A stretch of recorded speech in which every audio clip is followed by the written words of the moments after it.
Okey, soalan kita mudah buat kita mengejar masa. Pertama sekali ialah kesediaan untuk okeylah apa yang berlaku dalam Pakatan Harapan dan sebagainya, khususnya mungkin Pakatan Harapan yang berlaku sampailah Kajang Move lah apa semua itu. Kemungkinan Pakatan Harapan perlu disuntik dengan sebuah organisasi yang berpegang pada kekuatan ideologi dan sebagainya.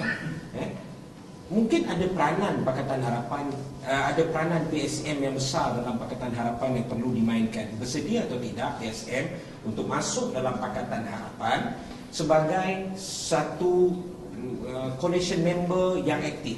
Itu yang pertama.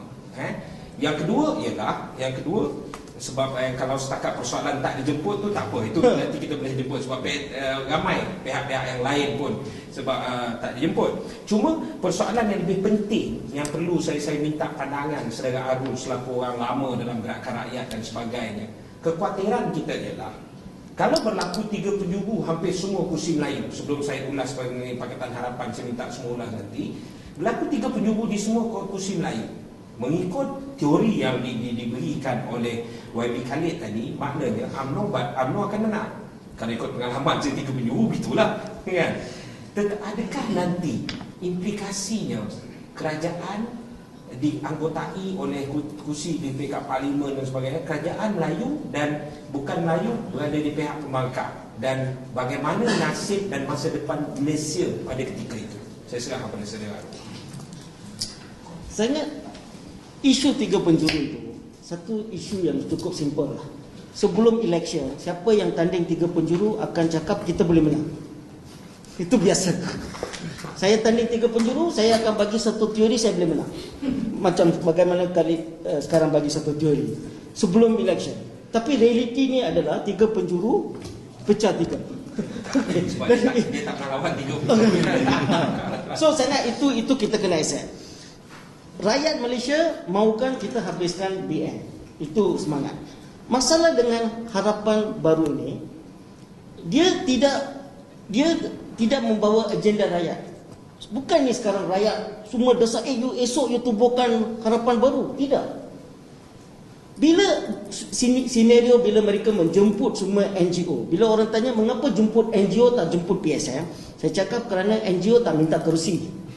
Itu jawapan saya. Itu jawapan yang itu. Kalau panggil PSM ada kerusi, so panggil Parti Sabah minta kerusi, so tamu kerusi. Okey, kita nak you berdiri di belakang senyum. Okey, itu okey. So itu persoalan kuasa.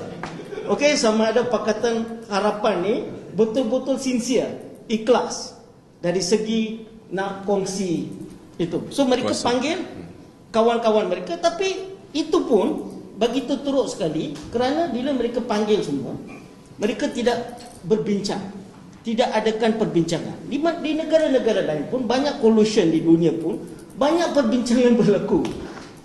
Bagi saya kelakar, bagi ramai kawan saya kelakar. Panggil satu meeting, panggil akhbar sebelum, buat press statement sebelum ada perbincangan, lepas itu umumkan. Kita nampak teruk. Saya ambil balik macam apa Khalid sama cakap dia dalam isu hudud. Beliau katakan kita kena bina rumah dulu baru bina pagar, dia cakap. Cantik. Kerana sekarang ini pas nak bina pagar dulu baru nak bina rumah. Tapi dalam isu ini pula Pakatan Harapan, dia terus cakap kita orang setuju Anwar Ibrahim jadi Perdana Menteri. So belum ada apa-apa platform. You nampak tak? Nampak tak kontradiksi dia? Di mana? Di pihak ini begitu clear. Tapi dalam isu yang lain sepatutnya saya tak ada masalah Anwar dipilih Perdana Menteri next, tak ada masalah. Tapi saya mengatakan kita kena ada satu proses perbincangan yang baik. And bila keluar itu mantap. So bagi PSM pula, bagi kita ni kita tak ada pressure lah, pasal kita tak akan memerintah kita tak akan rebut kursi Perdana Menteri. Kita tak ada pressure nak pergi Putrajaya, kita pun tak ada pressure nak pergi ke syurga. Tapi so, itu tak ada pressure untuk kita. Tetapi pressure adalah kepada Pakatan Harapan, sama ada dia boleh membawa, kerana hari ini ramai kumpulan macam Bersih semua, mereka pun rasa marah kerana Bersih dicabar. Dia cakap Bersih dulu kita boleh cakap Bersih ini kalau tak ada parti politik you tak boleh buat apa-apa. Tidak. Bersih sekarang ramai anak-anak muda. Mereka ini ada pandangan mereka yang berbeza. Dan kalau kita tengok, apa bagi saya satu senario next election adalah ramai rakyat tak akan keluar mengundi. Kalau kita tengok last election, Pakatan menang pun kerana ramai keluar mengundi kerana nak perubahan. Orang dari luar negara semua masuk ke Malaysia nak mengundi.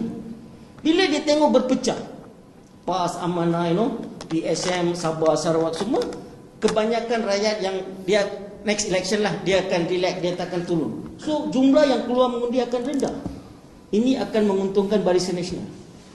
So bagi saya PSM nak masuk, kita nak tengok lah. Kita dalam PSM proses dia senang. Kita tak ada ketua umum, Muslidur Am tak ada. Ahli kita kena putuskan. Kita punya structure kita sangat flat. That means kalau keputusan besar nak masuk coalition dia, kita kena bincang dengan ahli. Kita nak tengok apa ada dalam menu itu. Okey? Kalau ada apa-apa benda dalam menu itu melanggar rakyat punya aspirasi dan sebagainya, mungkin kita tidak akan sertai. So kita nak tengok menu dulu. Okey? Sekarang isunya kita tak ada langsung dalam menu. So tak payah kita bincang. So itu posisi kita lah. Tetapi kalau ada satu jemputan untuk bincang secara ikhlas. So sekarang ini di kalangan orang-orang termasuk Ambiga, Mariachi, ramai golongan-golongan civil society sangat close dengan PSM. Mereka melihat gabungan harapan ni tak serius. Saja buat cepat-cepat. Dia satu gabungan yang belum serius lagi. So bagi kami, kalau ada inisiatif yang serius, that means jangan panggil sidang akhbar dulu. Buat meeting 20 kali ke sebelum itu. Semua okey baru panggil. And then you go keluar strong lah. Saya ingat itu saja. Okey, itu yang telah berlaku. Dalam satu ayatnya, bersedia atau tidak PSM untuk bersama jika untuk wujud sebuah gabungan, satu gabungan ke arah selepas ini geng jahat lawan geng baik. Ada gitu. Ada mudah kan? Bersedia atau tidak membentuk satu geng baik bersama? Bergantung siapa itu geng jahat, siapa geng baik.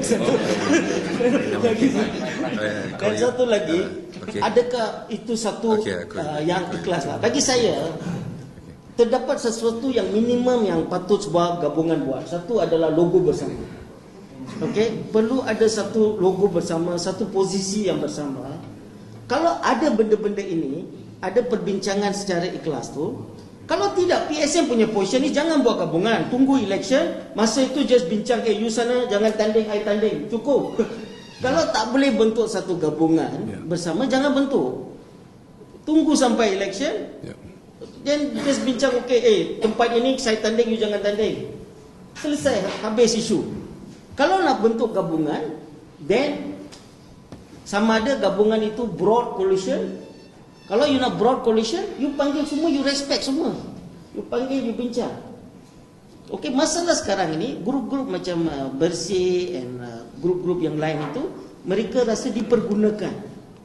Ini yang saya ingat serius lah. Kerana kita melihat mereka sebagai daripada gerakan demokrasi untuk perubahan.